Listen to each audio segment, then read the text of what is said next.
News channel కి స్వాగతం। నాకు జన్మనిచ్చిన తల్లి మీద ఒట్టేసి చెప్తున్నా రేషన్ బియ్యం మాయం కేసులో మేము ఎలాంటి తప్పు చేయనే లేదు। నా భార్య ఎలాంటి అవినీతికి పాల్పడలేదు, తప్పుడు మార్గంలో సంపాదించాలని ఆలోచన ఏనాడు మాకు లేదు అని పేర్నాని మాజీ మంత్రి అన్నారు।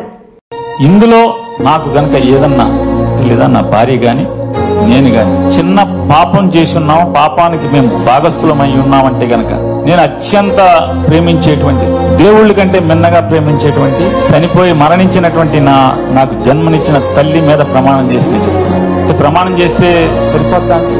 నాకు జన్మనిచ్చిన తల్లి మరణించి ఉన్న ఆవిడ మీద ప్రమాణం కంటే నేను ఏం చేయగలను? ఇంట్లో నా భార్యకి కానీ నాకు కానీ ఏ పాపం లేదని కూడా ప్రజలకు చెప్పుకుంటున్నాను, నేను రాజకీయ నాయకులకు చెప్పట్లేదు। ఖచ్చితంగా ఇవాళ కాబట్టి ఎప్పటికైనా సరే నిజం ఏటతెల్లమవుతుంది, ఎక్కడికి పోదది। 4 రోజులు ఆలస్యమైనా కూడా అబద్ధం 6 మైళ్ళు పరిగెత్తిన తర్వాత నిజం మెల్లగా బయలుదేరుతున్న సంగతి ఖచ్చితంగా నిజం వస్తుంది।